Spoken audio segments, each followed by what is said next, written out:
Hello and welcome to Ninja Prep. This is Kapil Goyal, your educator and mentor for PG physics. तो thermodynamics के इस lecture के अंदर हम लोग डिस्कस करेंगे एंट्रोपी को। एंट्रोपी ऑलरेडी हमने लास्ट वाले लेक्चर के अंदर डिस्कस की थी, उसमें हमने सॉलिड और लिक्विड के लिए एंट्रोपी को डिस्कस किया था। आज का जो लेक्चर है इसमें सबसे पहले परफेक्ट गैस के लिए एंट्रोपी को डिस्कस करेंगे। उसके बाद जो क्वेश्चंस होंगे first law of second thermodynamics, second law of thermodynamics, उनको कवर करेंगे, वो खत्म करेंगे आज के लेक्चर के अंदर। फिर जो नेक्स्ट लेक्चर आएगा उसमें हम जीरोथ लॉ जो ऑफ थर्मोडायनेमिक्स और जो थर्मोडायनेमिक प्रॉपर्टीज है उनको हम डिस्कस करेंगे, ठीक है ना। तो चलिए स्टार्ट करते हैं। तो ऑलरेडी हम ये बात कर चुके हैं कि जो सॉलिड है और लिक्विड है उसके लिए एंट्रोपी को किस तरह से निकाला जाता है जब टेम्परेचर कांस्टेंट होता है, यानी कि लेटेंट हीट के केस में, और सेंसिबल हीट यानी कि जब टेम्परेचर वेरी करता है उसके केस में। अब यदि हम बात कर ले परफेक्ट गैस के लिए, तो परफेक्ट गैस के लिए अगर एंट्रोपी हमें लिखनी हो तो सबसे पहले तो परफेक्ट गैस की जो इक्वेशन है वो क्या होती है, पीवी इक्वल्स टू एनआरटी। और फर्स्ट लॉ ऑफ थर्मोडायनेमिक्स से अगर मैं डी क्यू का फॉर्मूला लिखूं तो वो लिखा जाता है D U plus D W. ये इसको ऐसे लिखो तो वो ज्यादा बेटर होगा, del Q equals to D U plus del W. अब जो डेल क्यू है ये डेल क्यू है, ये डेल क्यू होता है। तो यहां पर डी यू जो है उसकी वैल्यू क्या लिखी जाती है, N C V delta T, और जो डेल डब्ल्यू है उसकी वैल्यू लिखी जाती है पीडीवी। तो ये दोनों मैंने वैल्यू यहां पर सब्स्टिट्यूट कर दी। और पूरे प्रोसेस के लिए एंट्रोपी निकालना है तो टेम्परेचर से आपको डिवाइड करना ही पड़ेगा। ये फॉर्मूला हमने लिखा था, जिसको मैंने ये भी कहा था कि मैथमेटिकल इक्वेशन होती है सेकंड लॉ ऑफ थर्मोडायनेमिक्स की। तो इसको आप ऐसे लिख सकते हो, P की जगह आप क्या लिख सकते हो, PV इक्वल्स टू एनआरटी होता है, तो P की जगह आप लिख सकते हो एनआरटी अपॉन V। तो आपने इसको ऐसे लिख दिया। फिर इसको जब आप सिंप्लीफाई करोगे तो फर्दर सिंप्लीफाई करोगे तो NCV को बाहर ले जाओ, इंटीग्रेशन में dt upon dt, limit T1 से T2, और फिर उसके बाद इंटीग्रेशन के बाहर NR, लिमिट V1 से V2 और dV अपॉन V। इस तरह से हम लिख सकते हैं इसको। और जब इसको इंटीग्रेशन को सॉल्व करेंगे तो ये बन जाएगा NCV log E बेस पर T2 अपॉन T1 और NR log E बेस पर V2 अपॉन V1। तो ये हमारे पास किसका फॉर्मूला बन जाएगा, ये एंट्रोपी का जो फॉर्मूला है वो हमारे पास बन जाएगा। किसके लिए, परफेक्ट गैस के लिए। अब यहाँ पर अलग अलग कंडीशन लगा सकते हो आप, जैसे कि अगर आपको बोला जाए कांस्टेंट वॉल्यूम, तो कांस्टेंट वॉल्यूम के केस में ये पीछे वाला जो एक्सप्रेशन है डीवी वाला, ये जीरो हो जाएगा। क्यों? क्योंकि कांस्टेंट वॉल्यूम के केस में जो डीवी है उसकी वैल्यू क्या हो जाएगी, जीरो हो जाएगी। इसी तरह से आपसे पूछ लिया जाए कि कांस्टेंट टेम्परेचर, तो कांस्टेंट टेम्परेचर के केस में ये dt वाला जो एक्सप्रेशन है ये जीरो हो जाएगा। तो हमारे पास कौन सा रह जाएगा, nr log e v2 upon v1, ये रह जाएगा। कांस्टेंट प्रेशर के केस में ये दोनों ही यूज होगा, तो कांस्टेंट प्रेशर के केस में पूरा यूज हो जाएगा। इसी तरह से आइसोएंट्रोपिक प्रोसेस या एडियाबेटिक प्रोसेस की बात करें तो वहां पर एंट्रोपी जीरो ही हो जाएगी। क्यों? क्योंकि हीट क्या हो जाएगी, जीरो हो जाएगी। तो अगर अब अलग अलग प्रोसेस में लिखना है तो for constant pressure, for constant temperature की अगर मैं बात करूं, पहले कांस्टेंट टेम्परेचर, तो सबसे पहले अगर मैं कांस्टेंट टेम्परेचर की बात करूं, जिसको कि और हम क्या कहते हैं, आइसोथर्मल कहते हैं। क्या कहते हैं, आइसोथर्मल। तो आइसोथर्मल के केस में डी जो है वो जीरो हो जाएगा। डी जीरो हो जाएगा तो उस केस में हमारे पास एंट्रोपी का एक्सप्रेशन क्या रह जाएगा, ये dt वाला पूरा फंक्शन जीरो, तो हमारे पास बन जाएगा ds। मैं ये वाला एक्सप्रेशन लिख रहा हूं पीछे वाला, तो ds की जो वैल्यू है वो रह जाएगी nr, और ये v1 से v2, v1 से v2 और dv upon v, dv upon v। तो हमारे पास जो आंसर आ जाएगा वो आ जाएगा nr log e बेस पर v2 अपॉन v1। तो हमारे पास जो आंसर आ जाएगा वो आ जाएगा nr और log e बेस पर v2 अपॉन v1। ये हमारे पास एंट्रोपी का एक्सप्रेशन आएगा कांस्टेंट टेम्परेचर के लिए। आप इसको P1 अपॉन P2 भी लिख सकते हो, क्योंकि जो कांस्टेंट टेम्परेचर प्रोसेस है वहां पर P1 V1 equals to P2 V2 होता है, तो V2 अपॉन V1 को आप P1 अपॉन P2 भी लिख सकते हो। फिर उसके बाद यदि हम बात करें फॉर कांस्टेंट वॉल्यूम, अगर हम बात करें कांस्टेंट वॉल्यूम के लिए, तो कांस्टेंट वॉल्यूम जिसको हम क्या कहते हैं, आइसोकोरिक, जिसको हम क्या नाम देते हैं, आइसोकोरिक। तो आइसोकोरिक के केस में dV की वैल्यू जीरो हो जाएगी। तो dV की वैल्यू जीरो हो जाएगी तो यहाँ पर डेल्टा S का जो एक्सप्रेशन बनेगा उसमें dV वाला जो टर्म है गायब हो जाएगा। तो हमारे पास कौन सा एक्सप्रेशन रह जाएगा आगे वाला, NCV log E बेस पर T2 अपॉन T1। तो ये रह जाएगा NCV log E बेस, तो ये रह जाएगा हमारे पास T2 अपॉन T1। तो ये एंट्रोपी का एक्सप्रेशन आ जाएगा कब, जब कॉन्स्टेंट प्रेशर है। तो ये एंट्रोपी का एक्सप्रेशन आ गया जब क्या है, कॉन्स्टेंट वॉल्यूम है, सॉरी, जब क्या है, कॉन्स्टेंट वॉल्यूम। आइसोबैरिक में वो पूरा फॉर्मूला आपको लिखना ही है। और फिर अगर हम बात करें एडियाबेटिक प्रोसेस की, तो एडियाबेटिक प्रोसेस के लिए, एडियाबेटिक प्रोसेस के लिए डेल क्यू जो है उसकी वैल्यू होती है जीरो।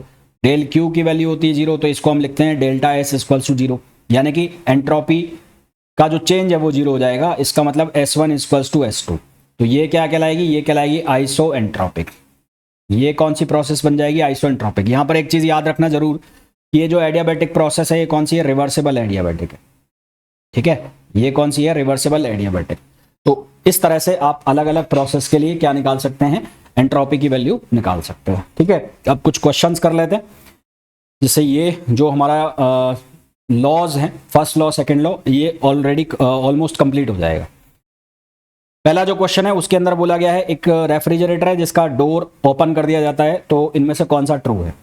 तो मैं आपको ये ऑलरेडी बता चुका हूं, रेफ्रिजरेटर जो है उसमें Q2 जो है वो डिजायर्ड इफेक्ट होता है। ये सिंक हो गया और ये Q1 हो गया, ये हो गया सोर्स, ये हो गया सोर्स, और यहाँ ये हो गया W, और W की जो वैल्यू है वो हो गई Q1 माइनस Q2। ये वाला जो है पोर्शन ये होता है हीट रिजेक्टेड, ये वाला जो पोर्शन है ये क्या होता है, हीट रिजेक्टेड, और ये होता है डिजायर्ड इफेक्ट।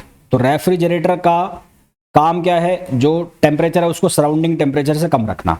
यानी कि जब वो हीट रिजेक्ट करेगा, तो हीट रिजेक्ट करेगा तो वो टेम्परेचर बढ़ाएगा, क्योंकि वो हायर टेम्परेचर पर है।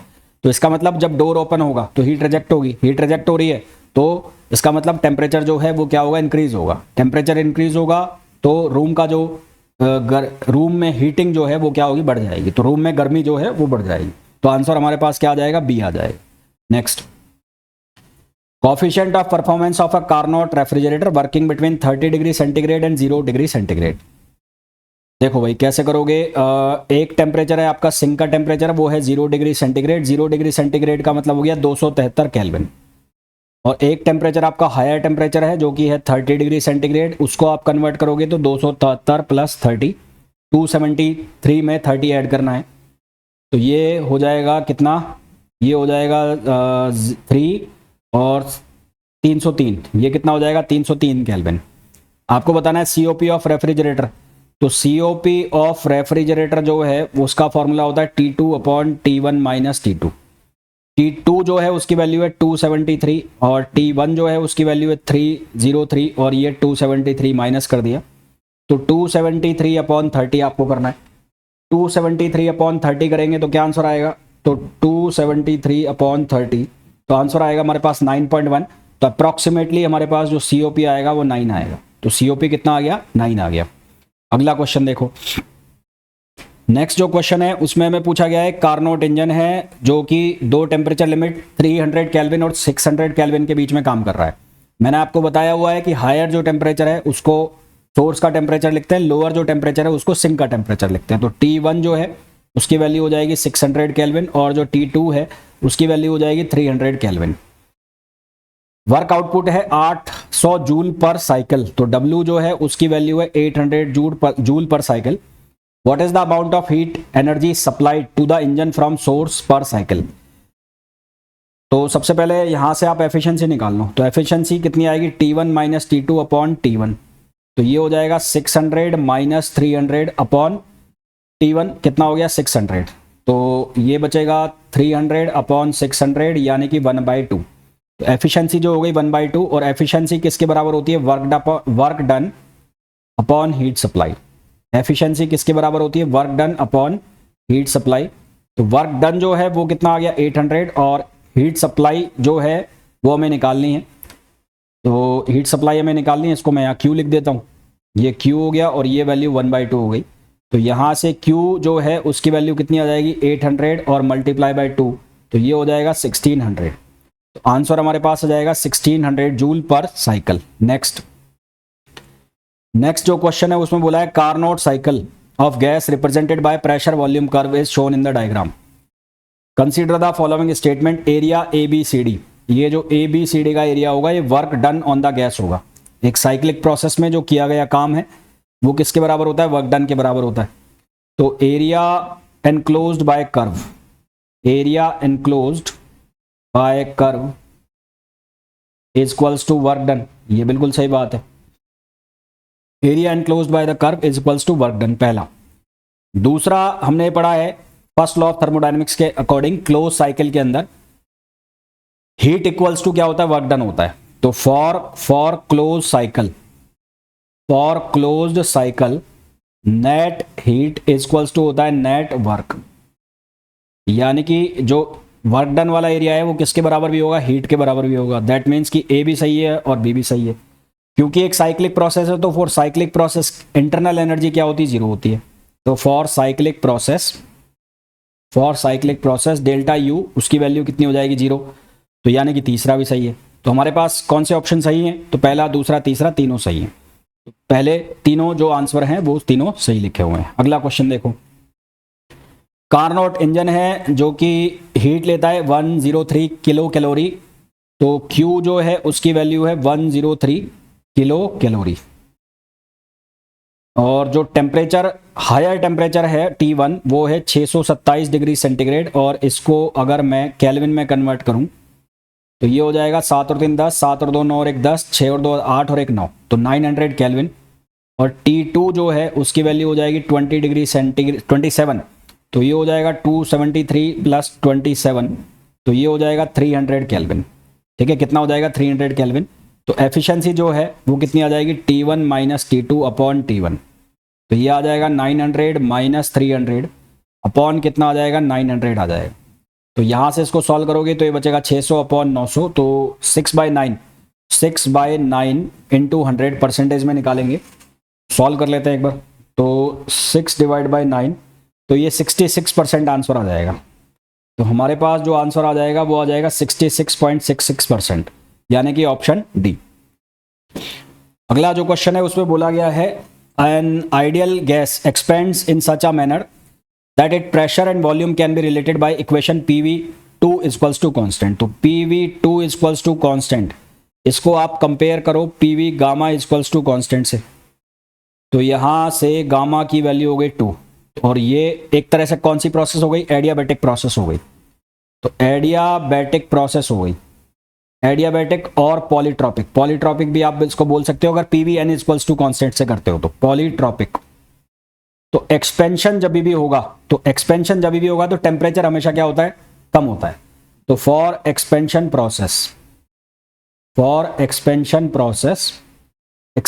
प्रोसेस के लिए हमेशा क्या होगा, वॉल्यूम इंक्रीज होगा, टेम्परेचर डिक्रीज होगा और प्रेशर डिक्रीज होगा।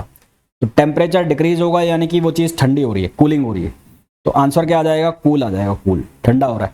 नेक्स्ट अगला जो क्वेश्चन है, a cyclic process ABCA is shown in the VT diagram, process on PV diagram is. तो PV डायग्राम पर क्या प्रोसेस होगा, VT पे हमें शो किया गया है। तो AB जो प्रोसेस है, AB प्रोसेस के लिए V प्रोपोर्शनल टू T है, V प्रोपोर्शनल टू T है, इसका मतलब प्रेशर क्या है, कांस्टेंट है। तो ये कौन सी प्रोसेस हो गई, ये हो गई constant pressure process, constant pressure process. तो AB जो प्रोसेस है वो कौन सी प्रोसेस हो गई, कांस्टेंट प्रेशर। फिर आप लेके जाओ BC, तो BC प्रोसेस के अंदर वॉल्यूम क्या है, कांस्टेंट है, तो यहां पर क्या कांस्टेंट है, वॉल्यूम BC के अंदर, और साइकिल एंटी क्लॉकवाइज चल रही, ध्यान रखना। और CA जो प्रोसेस है उसके अंदर टेम्परेचर कांस्टेंट है, यहां पर कांस्टेंट कौन है, टेम्परेचर। अब इसको आपको PV डायग्राम पे दिखाना है।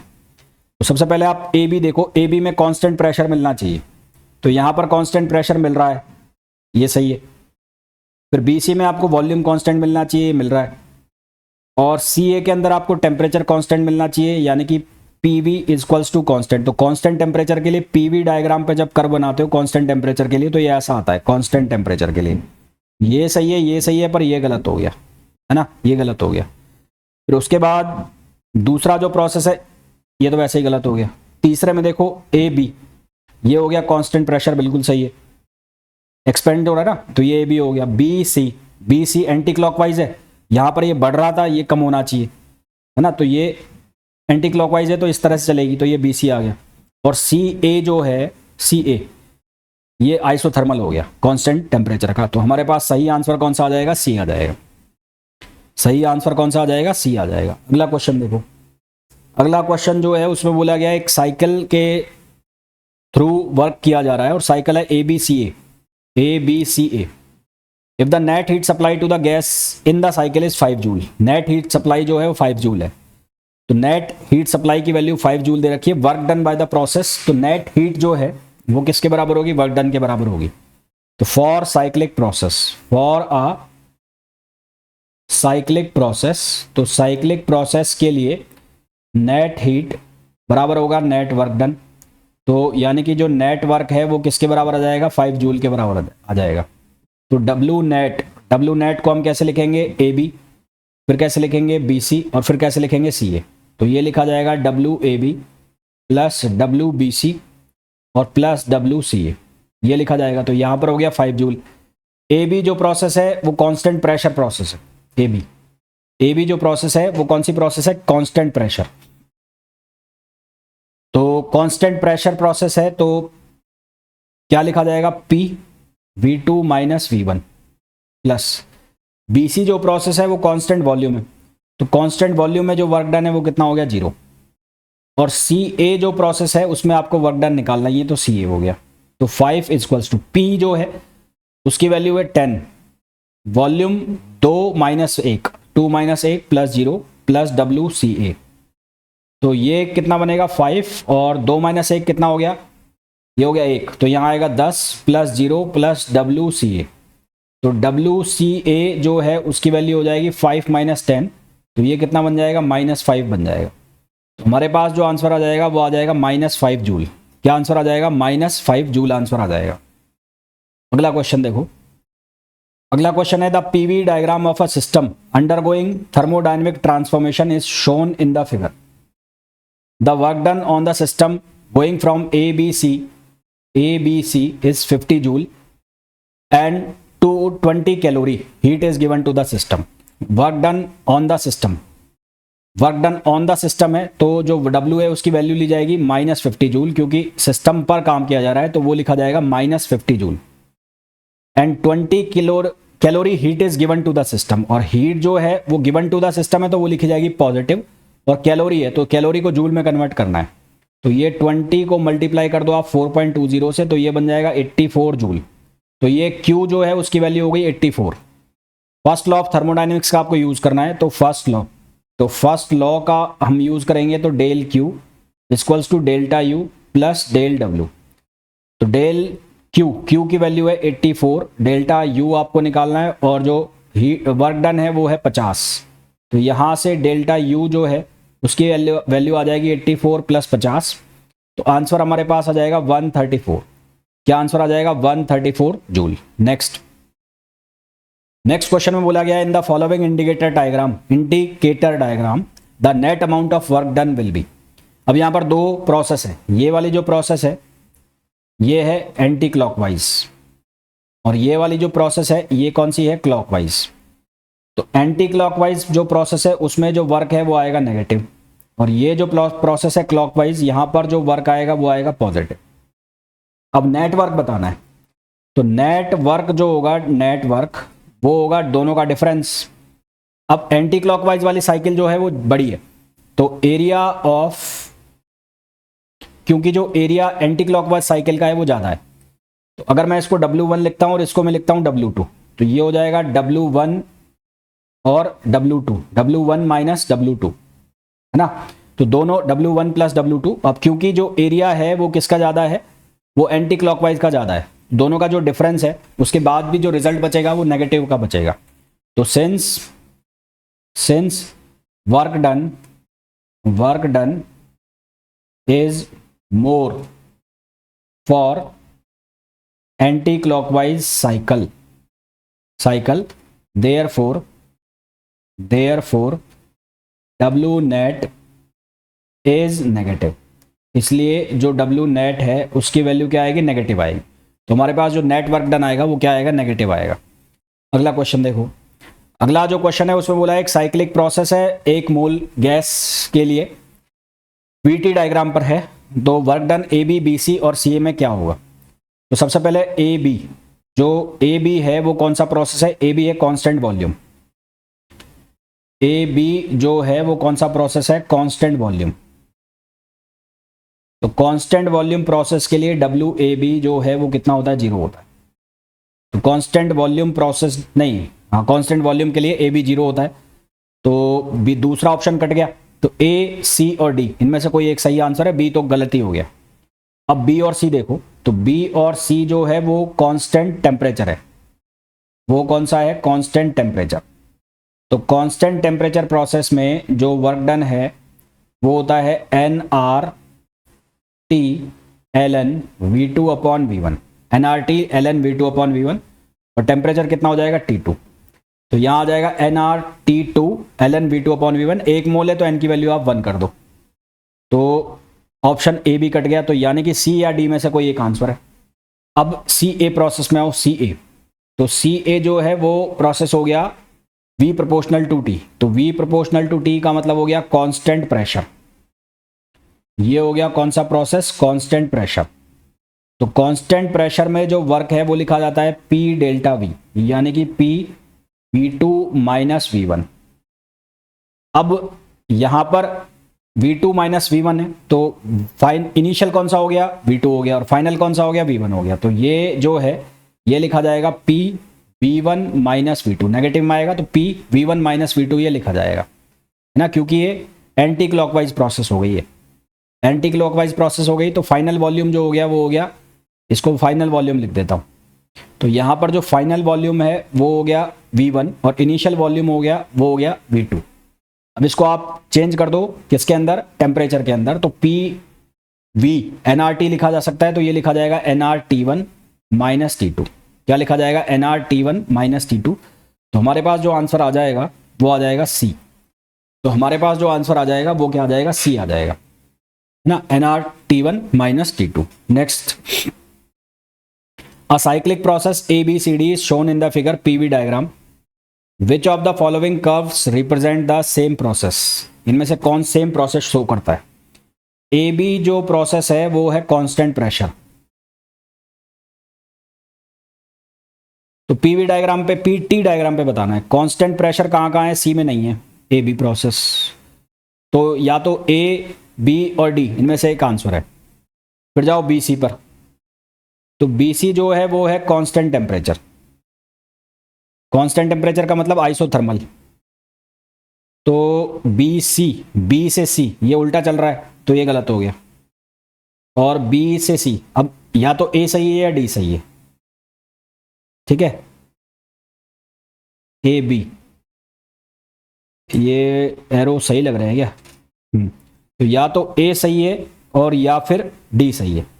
अब जाना है C से D, तो C से D जो है वो कांस्टेंट वॉल्यूम है, C से जो D है वो कौन सी है, कांस्टेंट वॉल्यूम।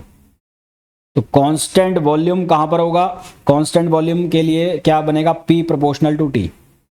कांस्टेंट वॉल्यूम के लिए क्या बनेगा, P प्रोपोर्शनल टू T, और P प्रोपोर्शनल टू T, तो ये गलत हो गया। तो इसका मतलब आंसर कौन सा आ जाएगा, A आ जाएगा, CD ये हो जाएगा, और फिर D ये लास्ट की हमारे पास ये कांस्टेंट कौन सी हो जाएगी, टेम्परेचर। तो सही आंसर हमारे पास क्या आ जाएगा, A आ जाएगा, ठीक है। तो आई होप जितने भी क्वेश्चंस कराए हैं वो आपको बहुत अच्छे से समझ आ गए होंगे, और अगर कुछ भी समझ नहीं आया है तो आप पूछ सकते हैं। मिलते हैं नेक्स्ट वीडियो के अंदर, till then thank you, bye bye.